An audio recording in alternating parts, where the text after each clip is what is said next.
नमस्कार, स्वागत है आपका जी बिजनेस में। मैं हूं दीपक डोभाल और वक्त हो चला है आपकी खबर, आपका फायदा का। कोरोना के बढ़ते मामलों के बीच अब स्कूल भी अनलॉक हो चुके हैं। कई राज्यों में 9वीं से 12वीं तक की क्लासेस गाइडेंस के लिए, बच्चों को गाइडेंस के लिए खुल गई हैं। इसके अलावा कुछ और इंस्टीट्यूशंस को खोलने की इजाजत मिली है। ITI इसमें है, टेक्निकल इंस्टीट्यूट्स हैं, स्किल डेवलपमेंट सेंटर्स हैं। इनमें जो तमाम बच्चे हैं उन्हें आने की इजाजत दे दी गई है। कोरोना के बीच इन संस्थानों को कड़ी गाइडलाइंस का पालन करना होगा। ये गाइडलाइंस क्या हैं, ये हम आपको लगातार बता ही रहे हैं, आज भी बताएंगे। साथ ही साथ में आज हम ये बात करेंगे कि आज से जब 9वीं से लेकर 12वीं तक के और कुछ इंस्टीट्यूट्स खोल दिए गए हैं, चुनौतियां क्या हैं। क्योंकि अब तक तो बातचीत होती रही कि कैसे होगा, लेकिन अब चूंकि खुल गए हैं स्कूल्स, सीमित लहजे में इसे कहा जाएगा, लेकिन चुनौतियां किस तरह से हैं, आगे किस तरह से स्कूलों को खुलने की दिशा रहने वाली है, कब तक पूरी तरह से स्कूल्स खुल जाएंगे, जहां पर स्कूल्स नहीं खुले हैं जिन राज्यों में, वहां क्या चिंताएं हैं जो अभी पूरी तरह से स्कूल्स या आंशिक तौर पर भी कम से कम स्कूल्स नहीं खुले हैं। ये बहुत सारे सवाल आज के शो में इनका जवाब लेने की कोशिश करेंगे। हमारे साथ खास मेहमान होंगे। पहले ये रिपोर्ट देख लीजिए, फिर लौटते हैं मेहमानों के साथ।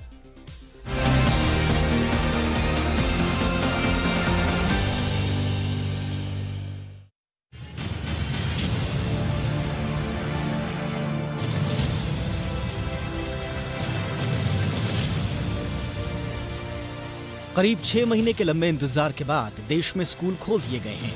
अभी 9वीं से 12वीं तक के बच्चों के लिए ही स्कूल खुला है, वो भी सिर्फ टीचर्स से गाइडेंस के लिए। स्कूल जाने वाले बच्चों की न तो अटेंडेंस लगेगी और न ही स्कूल मैनेजमेंट बच्चों पर स्कूल आने का दबाव बना सकेंगे।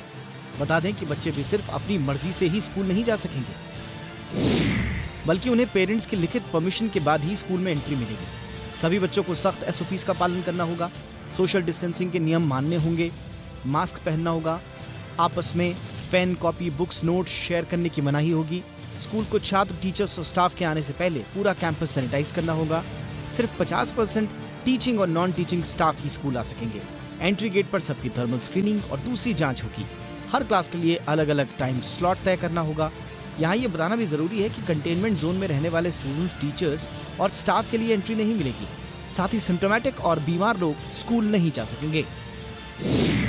जिन राज्यों ने अपने यहाँ स्कूल खोलने की इजाजत दी है उनमें असम, जम्मू कश्मीर, राजस्थान, बिहार, पंजाब, हरियाणा, मध्य प्रदेश, हिमाचल प्रदेश, चंडीगढ़, मेघालय, नागालैंड और आंध्र प्रदेश शामिल हैं।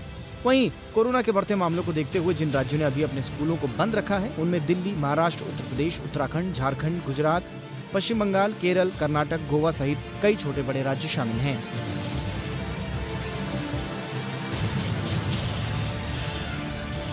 स्कूलों के अलावा हायर एजुकेशन जुड़े कुछ इंस्टीट्यूट्स को खोलने की भी मंजूरी सरकार ने दे दी है। इनमें नेशनल और state skill development centres, industrial training institutes यानी कि ITIs, lab work based technical program कराने वाले हायर एजुकेशन इंस्टीट्यूट्स भी शामिल हैं। PhD स्टूडेंट्स भी कॉलेज जा सकेंगे, लेकिन इन सभी को क्लास में मास्क पहनना और सीटिंग अरेंजमेंट में कम से कम 6 फीट की दूरी रखना जरूरी होगा। सिर्फ वही इंस्टीट्यूट खुलेंगे जो कंटेनमेंट जोन से बाहर हैं। कंटेनमेंट जोन में रहने वाले टीचर्स, स्टाफ और छात्रों को आने की इजाजत नहीं होगी। साथ ही बायोमेट्रिक अटेंडेंस की जगह कॉन्टैक्टलेस अटेंडेंस और ऑनलाइन और डिस्टेंस लर्निंग कोर्सेज का ऑप्शन देने को कहा गया है।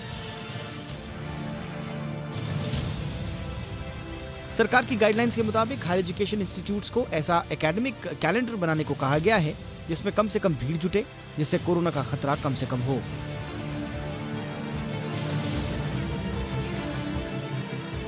सरकार ने ऐसे छात्र जो दूसरे राज्यों से हैं और जिनके पास ऑनलाइन पढ़ाई की सुविधा नहीं है, उनके ठहरने की व्यवस्था करने को भी कहा है। ऐसे छात्रों को हॉस्टल, गेस्ट हाउस या रेजिडेंशियल कॉम्प्लेक्सेस अलॉट किए जा सकते हैं, लेकिन बाहर से आने वाले छात्रों को पहला 14 दिन का क्वारंटाइन में रहना होगा। उसके बाद ही वो क्लास आ सकेंगे। हॉस्टल में आने से पहले सभी जरूरी जांच होंगी। सिर्फ एसिम्प्टोमेटिक स्टूडेंट्स ही हॉस्टल आ पाएंगे। जिन छात्रों में कोरोना के लक्षण दिखेंगे उन्हें इंस्टीट्यूट में बनाए गए आइसोलेशन वार्ड में रहना होगा। कोरोना के बढ़ते मामलों के बीच स्कूल और एजुकेशनल इंस्टीट्यूट्स को खोलने का फैसला बेहद रिस्की तो है, लेकिन जरूरी भी माना जा रहा है। बच्चे, उनके माता पिता, टीचर्स और स्टाफ भी कोरोना के खतरों से डरे हुए हैं। लेकिन यहाँ एक बात जानना यह भी जरूरी है कि सरकार ने सिर्फ परामर्श के लिए स्कूल आने को कहा है और ऑनलाइन क्लासेस और कोर्सेज पहले की तरह ही चलती रहेंगी। ब्यूरो रिपोर्ट, जी मीडिया।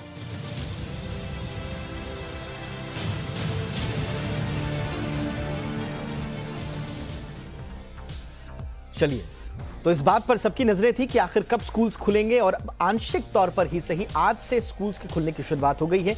हालांकि जैसा सरकार की गाइडलाइंस है और हम सब जानते हैं कि स्कूल्स में पढ़ाई अभी उस तरह से नहीं होगी, बच्चे गाइडेंस ले सकते हैं, लेकिन टीचर्स के साथ उनका इंटरेक्शन अब बढ़ जाएगा, स्कूल का माहौल उन्हें मिलना शुरू हो जाएगा, उनको जो भी दिक्कतें हैं वो अब कम हो जाएंगी। लेकिन सबसे बड़ी चुनौती यही है, सुरक्षा को लेकर अभी भी बहुत सारी राज्य सरकारें, बहुत सारे पेरेंट्स अभी भी चिंतित हैं अपने बच्चों की सुरक्षा को लेकर, उनकी चिंता लाजमी भी है।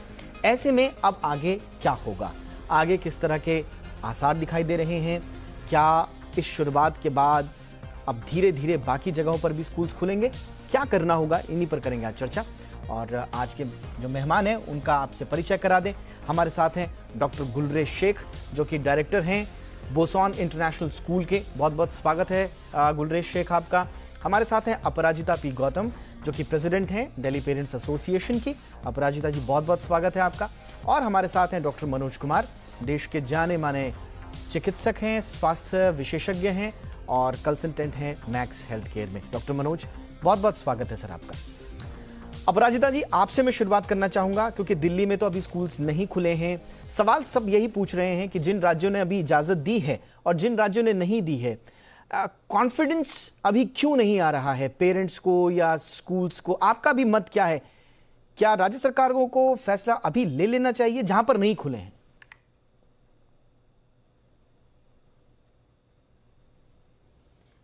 देखिए, मैं आपकी बात से शुरुआत मैं करना चाहूंगी 2 महीने पहले की स्टोरी पर। 16 जुलाई को स्कूल सेफ्टी प्लान के अंतर्गत एमएचए ने एक मीटिंग रखी थी सभी राज्यों के साथ, उनके सेक्रेटरी एजुकेशन के साथ। उसमें साफ साफ उनसे पूछा गया था कि आप के यहाँ पर आप पेरेंट्स से पता कीजिए ये वो स्कूल कब खुलवाना चाहते हैं, सितंबर अक्टूबर तक। अगस्त सितंबर अक्टूबर 3 महीने उनसे पूछा गया था, मतलब पेरेंट्स से सुझाव मांगने की उनसे बात की गई थी। दूसरा, उनसे पूछा गया था जब स्कूल खोलेंगे तो पेरेंट्स की क्या अपेक्षाएं हैं। और तीसरा, अन्य सुझाव। मैं पुरानी बात पे इसे लेके जाती हूँ, चाहे किसी पे भी बात करें, यहाँ पे पेरेंट्स से सुझाव मांगे ही नहीं गए। तो हमारा तो पहला ये प्रश्न है, स्कूल खोलने के लिए जो एमएचए ने ऑर्डर जारी किया है, राज्य सरकारों ने जिन्होंने भी ये बोला हाँ जी स्कूल खोलने के लिए तैयार है, उन्होंने ग्रीन सिग्नल क्यों दिया? दूसरी बात, छोटा सा आप एग्जांपल दे सकते हैं, 21 तारीख से दिल्ली में भी, आज से ही दिल्ली में भी स्कूल खुलने थे, कोरोना केसेस बढ़ गए, अचानक से उनको लेटर निकालना पड़ा कि अब 4 अक्टूबर तक हमारे केसेस जाएंगे। ये सारी चीजें इस बात को पूरी तरीके से दर्शाती हैं, ये जो सरकारें हैं, राज्य सरकारें हैं, पूरी तरीके से विफल हैं प्रोजेक्शन देने में, समझने में। जब मैं जुलाई की बात कर रही हूँ, उस टाइम में अगर आपको आंकड़े बताऊं तो 34,000 डेली के केसेस आ रहे थे। आज का अगर मैं कल का डेट का आंकड़ा बताऊं तो 92,605 केसेस आए हैं, तो करीबन तिगुने केसेस हो गए। तो सिंपल, जब आप देख रहे हैं, सिंपल लॉजिक होता है, जब आप देख रहे हैं ग्राफ बढ़ रहा है तो स्कूल खोलने की पहली बात आज फिर हम कहते हैं बात नहीं करनी चाहिए। एक आंकड़ा हम आपके साथ अपना भी शेयर करना चाहते हैं। हाँ। जब हम लोगों ने, पेरेंट एसोसिएशन ने जब अपना सर्वे करवाया तो 94.4% पेरेंट्स ने यही कहा था कि इस साल किसी भी हालत में वो स्कूल नहीं भेजेंगे। अगर सरकार ऐलान भी करती है तो हमारे लिए हमारे बच्चों की जिंदगी ज्यादा कीमती है। ऑलराइट डॉक्टर गुलरेज शेख, कैसे भरोसा दिलाएंगे आप? अपराजिता जी, पिछली बार जब हमने शो किया था उसमें भी हमने एक आंकड़ा हम दर्शकों के सामने रखा था। इनफैक्ट हमने भी अपने शो से पहले एक सर्वे कराया था, उसमें भी ज्यादातर लोगों का यही मानना था कि अभी स्कूल्स नहीं खुलने चाहिए, पेरेंट्स खासकर। कैसे स्कूल प्रबंधन पेरेंट्स को भरोसे में लेगा कि उनका बच्चा अगर आपके यहां आ रहा है तो वो पूरी तरह से सुरक्षित होगा? देखिए दीपक जी, एक बात आप मानकर चलें कि कोई भी स्कूल संचालन हो या टीचर्स हो, बच्चों को उसी दृष्टि से देखते हैं जैसा अपने खुद के बच्चों को देखते हैं। तो जब बच्चे स्कूल में आ रहे हैं तो डेफिनेटली सैनिटाइजेशन करना हो या फिर सोशल डिस्टेंसिंग का नियम का पालन करवाना हो, मास्किंग का पालन करवाना हो, एक नियमित दूरी करवानी हो, टेम्परेचर को पहले जांचना हो, वक्त पड़ने पर, अनिवार्यता लगने पर ऑक्सीमीटर का यूज करना हो, तो हर स्कूल करता है। वो कोई भी स्कूल का मैनेजमेंट हो, प्रिंसिपल हो या टीचर हो, बच्चे के साथ कभी खिलवाड़ नहीं करता। अपने खुद के साथ कर सकता है लेकिन बच्चे के साथ नहीं करता। तो मुझे ये लगता है अधिकांश पेरेंट्स इस चीज को मानते हैं। और चूंकि मैं खुद भी स्कूल का संचालन करता हूँ, 9 से 12 के जिन पेरेंट्स की मुझसे मेरी जो बात हुई है, तो जब पेरेंट्स फोन पे बात करते हैं, वे पूछते हैं कि सर अरेंजमेंट कैसे करेंगे। जब हम बताते हैं पूरा अरेंजमेंट, तो 80% ऑफ देम आर रेडी कि बच्चों को हम भेजेंगे। अभी हालांकि परामर्श के लिए भेजा जा रहा है, लेकिन आप ये मानते चलिए कि 9 से 12 का जो बच्चा होता है, चाहे कॉमर्स में अकाउंटेंसी पढ़ना हो उसको, या साइंस वाले को मैथमेटिक्स या फिजिक्स पढ़ना हो, इक्वेशंस जो होती हैं, दूसरी चीजें जो होती हैं, उसमें कहीं ना कहीं उसको टीचर का सहयोग लगता है। हम अभी भी ऑनलाइन क्लासेस चला रहे हैं, ऑनलाइन तो चलती रहेंगी, लेकिन फिर भी जो चीज समझ में नहीं आती, बच्चे को आप कैसे समझाएंगे? बच्चे का 1 साल तो वेस्ट नहीं कर सकते। बस ये है कि हमको कोरोना के साथ जब तक वैक्सीन नहीं आता है, जीना ही पड़ेगा। और जीना पड़ेगा। लेकिन गुलरेज जी, मुझे एक बात का पड़ेगा। जवाब दीजिए सर। जो भी स्कूल्स हैं, देखिए सरकारी स्कूल हो या प्राइवेट स्कूल हो, देखिए उनके पास अपना स्टाफ है, उनका पुराना स्टाफ है, वो प्रोफेशनल्स नहीं है, हेल्थ केयर वर्कर्स नहीं है आपके पास कि वो एक एक बारीकी से जांच करेंगे। ठीक है, गाइडलाइंस को फॉलो करते हुए स्कूल्स में बिल्कुल थर्मल स्क्रीनिंग हो, चाहे वो सिम्टम्स देखने की बात हो, लेकिन अभी भी मैं बहुत सारे पेरेंट्स से बात कर रहा हूं, उनकी चिंता यह है कि भाई आपके पास हेल्थ प्रोफेशनल्स नहीं है जो सही मायनों में बच्चे की सही तरीके से स्क्रीनिंग करेंगे, बच्चे को सोशल डिस्टेंसिंग मॉनिटर करेंगे। तो ऐसे में फिर जो अभिभावक हैं उनका भरोसा ना होना तो जायज लगता है।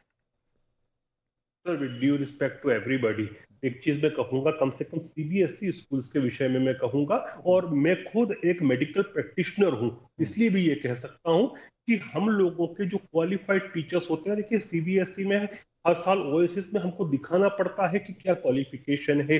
अब जो पीजीटी लेवल के जो साइंस के टीचर होते हैं हमारे, they are much better than general paramedical staff, क्योंकि उनका जो बायोलॉजी का जो सेंस होता है, केमिस्ट्री का सेंस होता है, वो दूसरों से बहुत अच्छा होता है।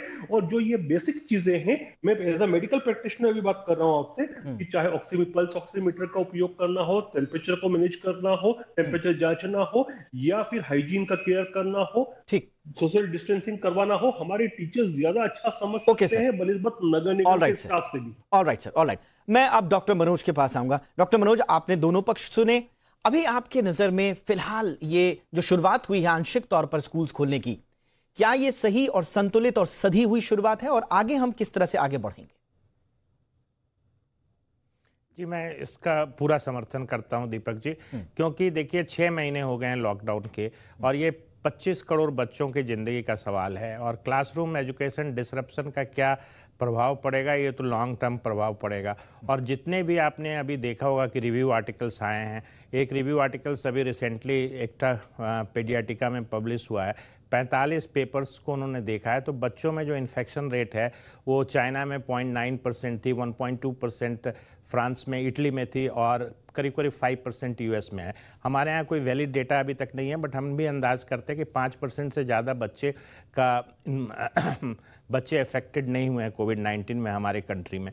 तो एक तो कि बच्चे में इन्फेक्शन रेट कम है, सीवियर डिजीजेज नहीं हैं। तो ये जो एक शुरुआत की गई है, क्योंकि देखिए अगर स्कूल सिस्टम डिसरप्ट होता है तो हमारे बहुत सारे प्रोग्राम हैं, जैसे न्यूट्रिशन के, mid day meal programme, immunization programme, even child का जो डेवलपमेंट है, कॉग्निटिव डेवलपमेंट जिसको आप कहिए कि संज्ञानात्मक जो ज्ञान है, वो भी काफ़ी अफेक्टेड होता है। तो मेरा कहना है कि एक कैलकुलेटेड रिस्क, मैं मानता हूं कि it is a tough call, बहुत ही कठिन निर्णय है, बट एक कैलकुलेटेड रिस्क तो लेना ही पड़ेगा, क्योंकि अभी वैक्सीन आने में कम से कम 6 महीने का वक्त लगेगा। और 6 महीने का वक्त आप अगर जोड़ लें तो पूरे साल भर के लिए बच्चों को घर में नहीं बिठाया जा सकता। बट ये है कि स्कूल प्रशासन में, जहाँ कुछ स्कूलों में जहाँ मेडिकल रूम होते हैं, वहाँ पे मुझे लगता है कि केयर बेटर हो जाएगी, वहाँ पे स्क्रीनिंग भी अच्छी होगी। कुछ स्कूल्स, बट ग्रामीण और जो गरीब बच्चे हैं, जो निम्न आय के बच्चे हैं, उनको तो ऑनलाइन एजुकेशन का बहुत ही नुकसान भुगतना पड़ रहा है, क्योंकि वो करीब करीब स्कूल से अलग हो गए हैं। और अगर वो बहुत दिन स्कूल से अलग रहेंगे तो वो फिर स्कूल वापस नहीं आएंगे, और ये एक बहुत बड़ा child abuse, child marriage, violence, इन सब का कारण बनेगा। तो मुझे लगता है कि बच्चों को इंगेज करना, थोड़े थोड़े शिफ्ट में, जैसे 50% बच्चे आ रहे हैं, एक क्लास को 2 भाग में बांट के, फिर क्लासरूम के जगह पे खुले में क्लास करके, स्कूल का प्रॉपर सैनिटाइजेशन करके, टॉयलेट बाथरूम सबका सैनिटाइजेशन होना चाहिए और बार बार होना चाहिए दिन भर में। दूसरा कि बच्चे जो हैं एक ही क्लास के 2-3 ग्रुप में बांट दिए जाएं। इस तरीके से शुरुआत तो करनी पड़ेगी, क्योंकि मेडिकल फैक्ट्स और आप जो भी देख रहे हैं, आप विदेश का भी जो डेटा देख रहे हैं, उसमें उन्होंने स्कूल खुलने का, देखिए आज मानता हूं मैं कि 5 से 7 दिन हो गए हैं, हर दिन 90,000 से ऊपर केसेज आ रहे हैं, अभी बिल्कुल पिक पे है हमारे यहाँ कोरोना, बट यही है कि एक कैलकुलेटेड रिस्क लेके इसकी तरफ मूव करना पड़ेगा। दीपक, ऑलराइट सर, यानी कि आप कह रहे हैं कि शुरुआत तो कहीं ना कहीं होनी थी, आइस ब्रेक कहीं ना कहीं तो करना ही था, लेकिन अब पढ़ाई की भी बारी है। कम से कम सरकार तो यही चाहती है, बहुत सारे पेरेंट्स भी ये चाहते होंगे, लेकिन पेरेंट्स के मन में कई सवाल भी हैं अपने बच्चों की सुरक्षा को लेकर। ऐसे में आगे की राह क्या, उस पर हम कर रहे हैं चर्चा। अपराजिता जी, अब आपके पास आना चाहूंगा और सवाल यही अपराजिता कि मैम, सरकार भी कह रही है कि भाई बच्चे को अगर आपने भेजना है तो उसको परमिशन पेरेंट्स की लानी पड़ेगी। जिसको अपना बच्चा नहीं भेजना है, उनको सुरक्षा की चिंता है, मत भेजिए, लेकिन जो चाहते हैं स्कूल आना उनको भेज दीजिए।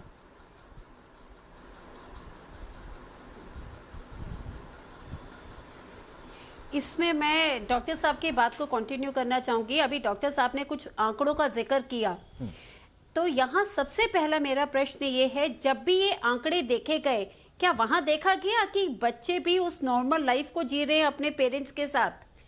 आप इंडिया की ही बात करें, जैसे उन्होंने बोला कि आंकड़े नहीं हैं, आज 6 महीने हो गए हमने अपने बच्चों को घर के दरवाजे से नहीं निकाला। रोजमर्रा अगर फैमिली में किसी मेंबर को बाहर जाना होता है, वो जाता है, अपने आप को सैनिटाइज करके फैमिली मेंबर के साथ मिलता है। तो ये बेसिक जो हम लोग हाइजीन को मेंटेन कर रहे हैं, हम अपने घरों में कर रहे हैं, बट आज भी हम लोग बच्चों को बाहर नहीं भेज रहे। दूसरी बात देखिए, कोई भी देश, हमारा देश भी 2 हमारी मेन पिलर है जो इसको चला रही है, एक तो संसद और दूसरा न्यायालय। अब हम सब जानते हैं संसद का सत्र चल रहा है और वहां एसओपी कि किस तरीके से हमारे माननीय नेतागण जो धज्जियां उड़ा रहे हैं, पूरा देश देख रहा है। दूसरी बात है, मैं करती हूँ न्यायालय की। मेरे पास एक लेटर रिसीव हुआ है, मैं आपको बताऊं, जिसमें वकीलों ने खुद परमिशन मांगी है कि आप इसको वर्चुअल मोड पे लेके जाइए। आप देखिए, जब बड़े हिम्मत नहीं कर पा रहे जाने के लिए, तो आप छोटे बच्चों से एक्सपेक्ट करते हैं। तीसरी बात जो मैं बताऊंगी, यहाँ पे सरकार ने बोला पेरेंट्स की एनओसी चाहिए।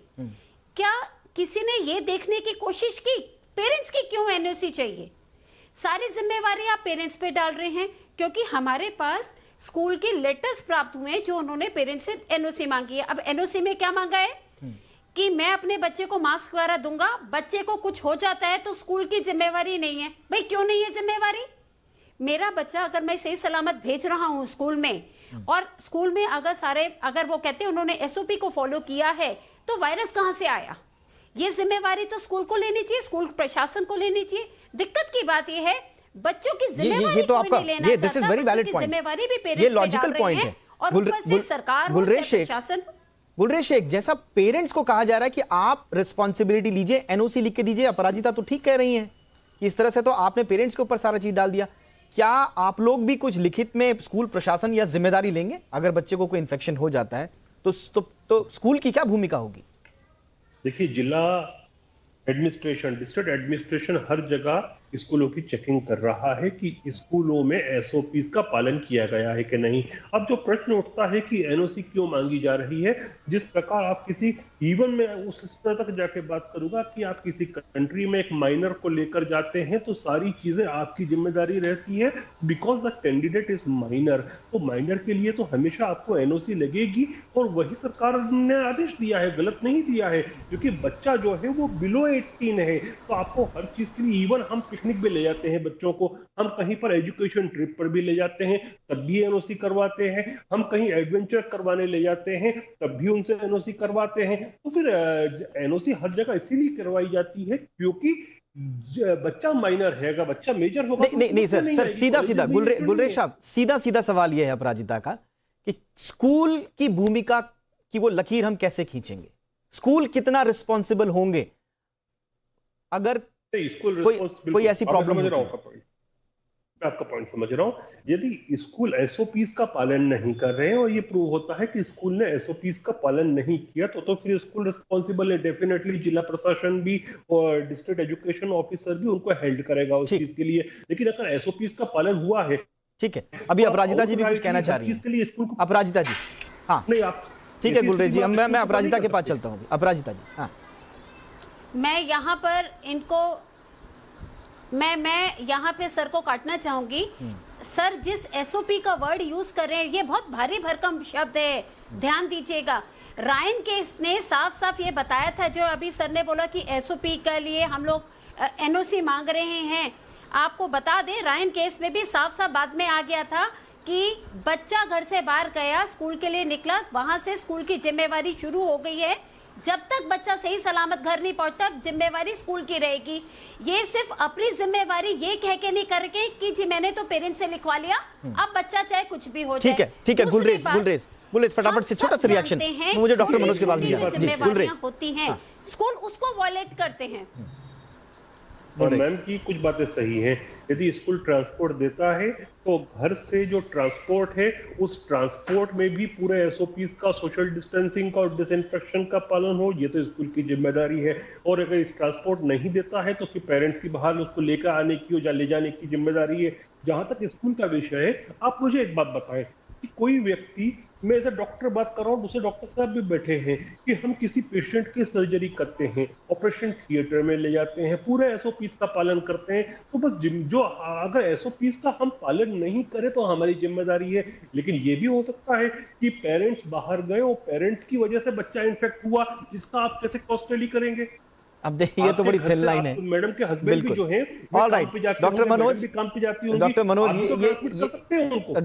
डॉक्टर मनोज मैं चाहूंगा आप इस पर जरूर कुछ बोलें। अब ये जो द्वंद्व चल रहा है पेरेंट्स वर्सेस स्कूल का, सर इस पर क्या कैसे राह निकलेगी? देखिए मैं कुछ बातें तो शेख साहब की बिल्कुल सही है कि कोई इतने कंटेजियस वायरस के लिए कोई भी आदमी को आप रिस्पॉन्सिबिलिटी तो फिक्स कर नहीं सकते। अभी जो लोग घर से निकलते नहीं हैं उनको कोविड-19 नहीं होता है।